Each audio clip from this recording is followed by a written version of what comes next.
All right, guys, we're going to move on to our second mini lesson of the unit. Obviously, we've been talking about how we need to be exploring our characters' speech and their thoughts, their effect on others, and their actions to come to the bottom of who our characters are at their core to get the best traits for them. We've also talked about strengthening the traits that we're using to describe our characters. And so today we're going to keep building on that. And we're going to talk today about, in order to think deeply about characters, we need to understand that some character traits have what are called ranges. And those ranges are often dependent on that character's actions. And so right now, that probably doesn't make much sense to you, but I'm going to show you a kind of funny example that we can just enjoy first to understand this idea of range. And then I'll show you an example using the character trait kind, which you guys know, oh, I don't like that trait because it's just simply not strong enough. So I'm going to show you how to kind of pick apart that word and get better, more specific traits for our characters. So I want to start by talking about this idea of range. This is one of my favorite board games. It's called The Worst Case Scenario. I'm not sure if you guys have ever played this before, but all it is it gives you a big deck of cards, and you get these 5 chips. So as you can see in the picture, the chips are just those circles there, and the chips go from 1 to 5. And what you need to know about the chips is that the 1 chip stands for bad. The 2nd chip stands for very bad, 3rd chip awful, 4th chip horrible, and the 5th chip is the worst. And how you play is you kind of put 5 cards that are going to have these real world scenarios, and you have to rank them from 1 to 5, which is bad and which is the worst. So as you can see, there's a range for bad. Okay, when we say something is bad, is it just regular bad, or is it awful, or is it just simply the worst? So to get you kind of engulfed in the learning today, I'm going to give you 5 cards on the next slide, and I want you to rank them 1 through 5. I'm going to ask you to do this on your notes paper somewhere, whether it's on the back or even your ELA notebook, but just go ahead and rank these 1 to 5. And so here are the 5 cards. It's jump from a bridge into a rushing river, defuse a ticking time bomb, wrestle an alligator, wake up to find tarantulas in your bed, or fall into the lion exhibit at the zoo. So obviously we have these 5 bad things, but not all of them are the same level of bad.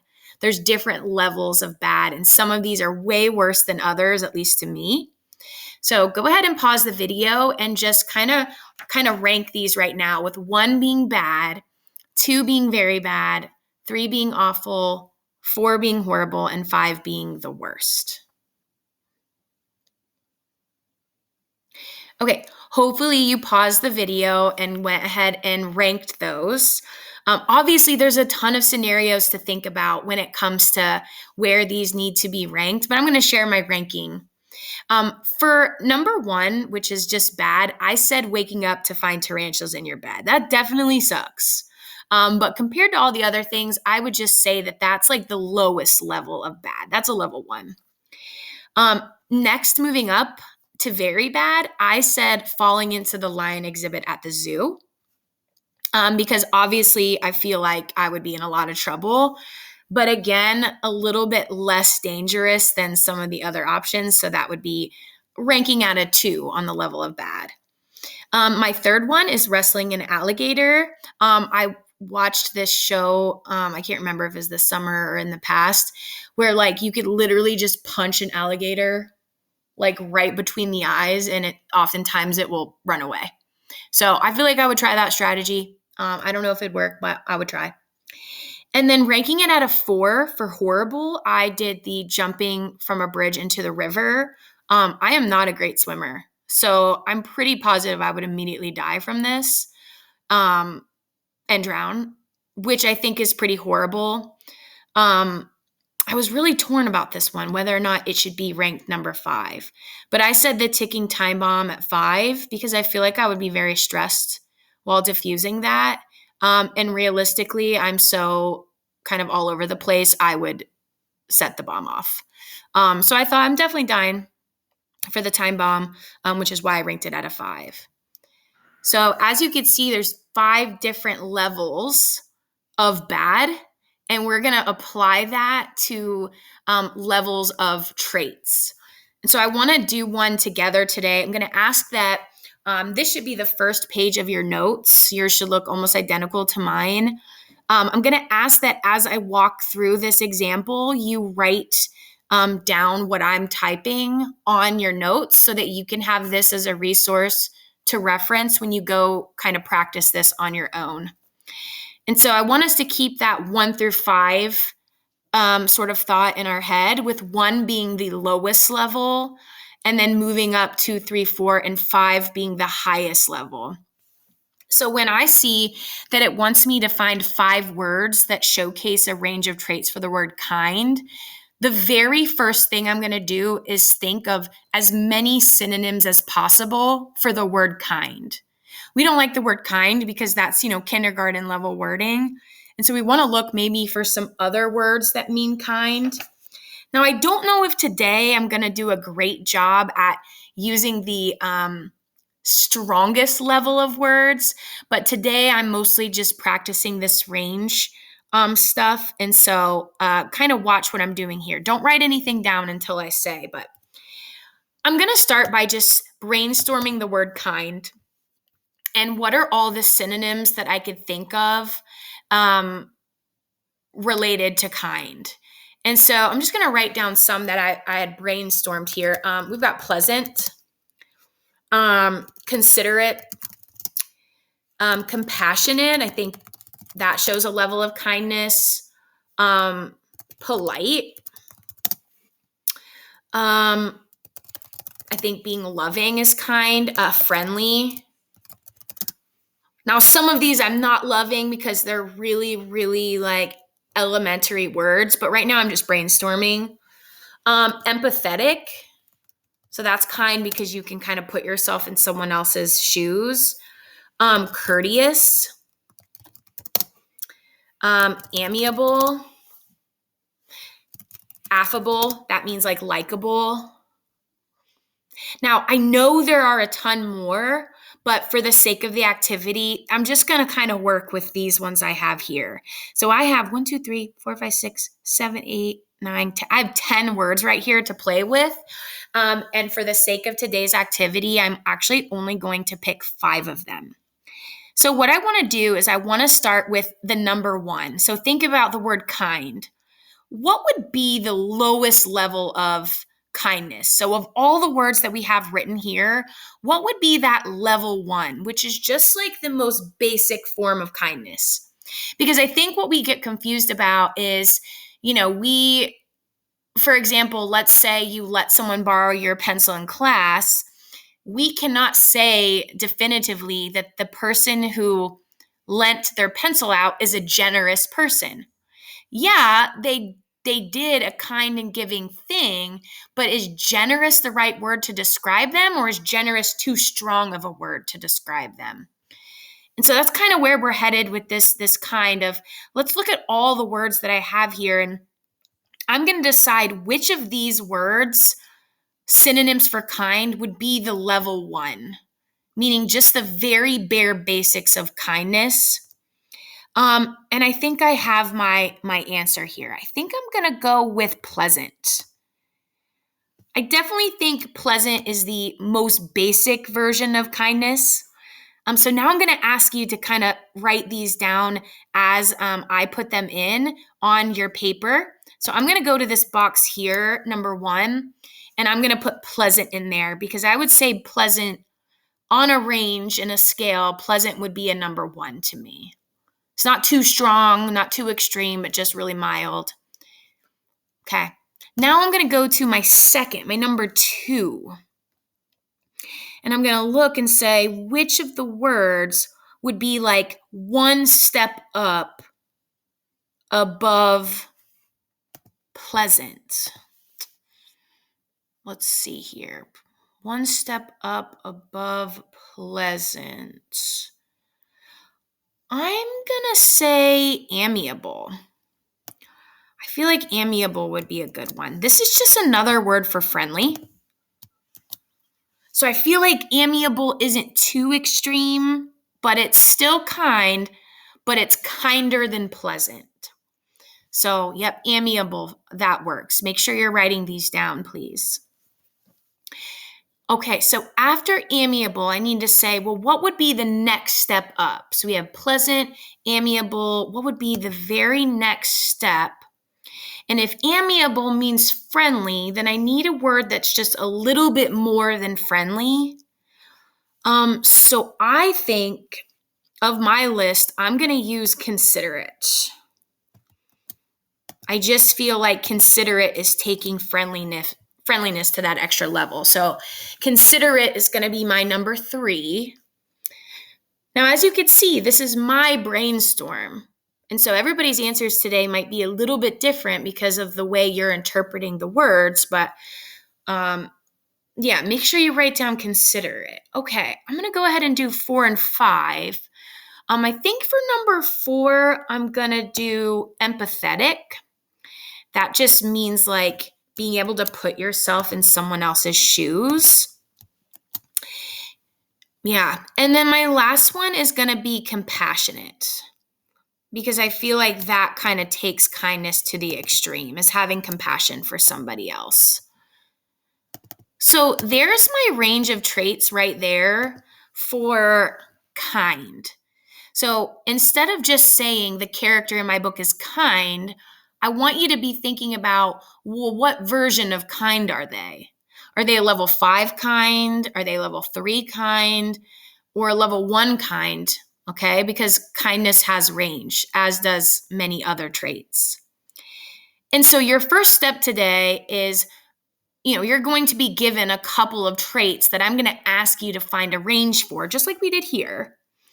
And then once you're done with that, which we've just finished here, I'm going to put in these boxes down here an example, kind of a real world example of what that version of my word might look like.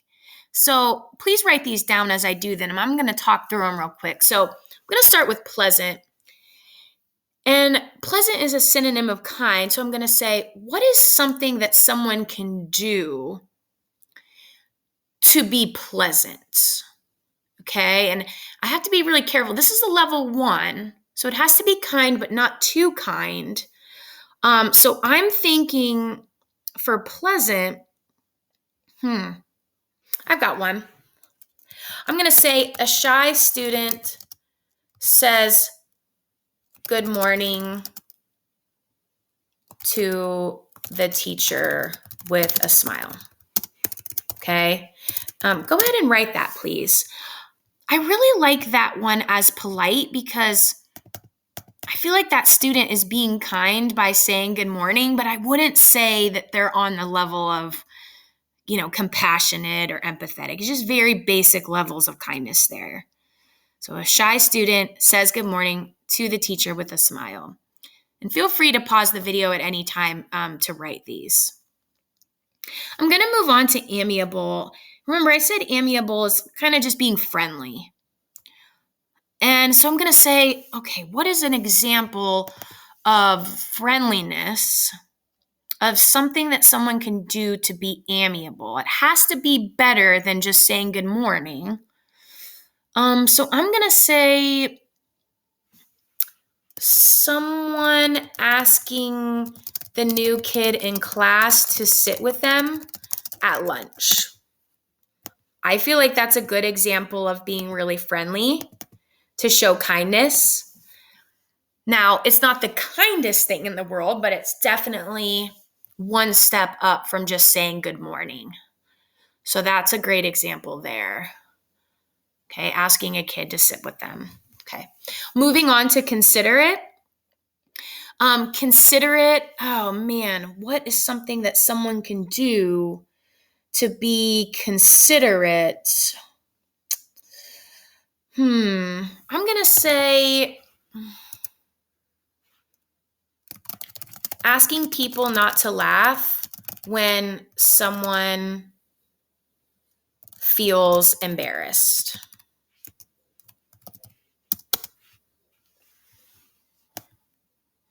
Yeah, I feel like that's a good example of considerate, because being considerate means considering someone's feelings. And I feel like if you are asking people not to laugh, you're thinking about that other person's feelings.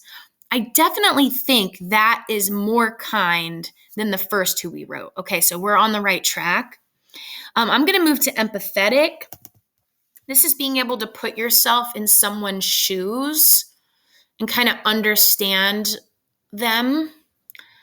Um, I'm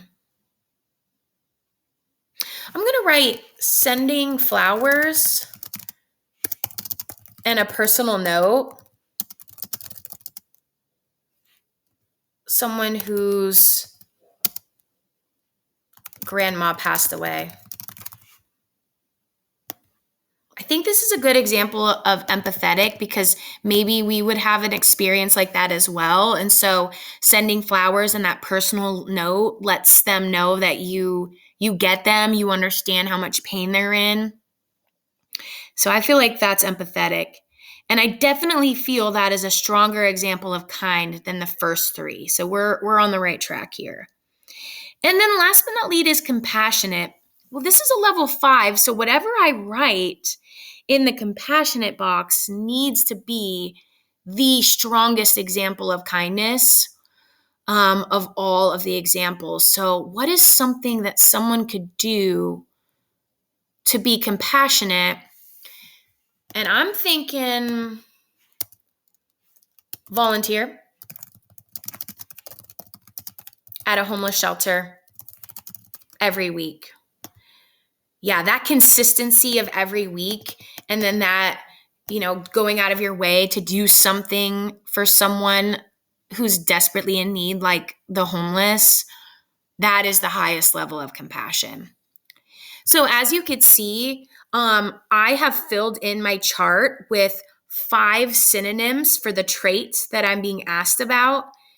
I put my 5 synonyms in order of where I think they would rank from weakest version to strongest version.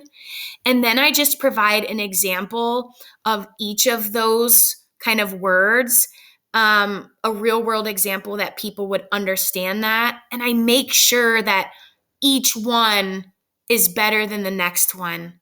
Okay, so that it actually fits. It would be totally ridiculous for us to have says good morning to the teacher over here in the compassionate section. It doesn't connect. And so today, what you guys are going to work on is you have been given a couple of other traits to explore. You've actually been given 3 traits to explore. But you aren't going to do all 3. You are going to pick 2 that you want to work on today. And so you should have a page that looks like this. And the trait you're going to be exploring on this page is the word giving. And so if you're completing this page, you will think about that word giving, and you will come up with 5 synonyms for giving. Rank them 1 through 5 from least extreme to most extreme, and do your examples. I've also provided you in your packet with a word bank that I kind of used for kindness to help me collect all of my words first. Feel free to use that or not. I'll leave that up to you. You can also choose the word brave today. I know the word brave is very popular, but brave has range. There's level 1 versions of brave and level 5 versions of brave. And so you can complete brave today. Again, a word bank provided for you to collect your synonyms and then put those in here. And then last but not least is the word annoying. You could do the word annoying, and you could think of a 1 to 5 range of synonyms that stand for annoying, and you could fill that into the chart. So again, you should have the entire kind chart filled in as notes. You should have 3 pages that look very similar: giving, brave, and annoying. There are 3 obviously traits here. You only have to do 2 of these pages. So do the 2 that you feel the most comfortable with. And guys, this is going to be due tomorrow. We're going to discuss this in class tomorrow, so be prepared. And so today, while you're working, I encourage you to use thesaurus.com. That's going to help you. The link for that is in Google Classroom. You can also lean on each other, but if we're working together, let's keep that volume low for the sub. And that's it. With any remaining time, please get caught up on your pages for the week or work on iReady. But this is the task for today, and let's get it done for tomorrow. All right, guys, have a good day. I'll see you tomorrow.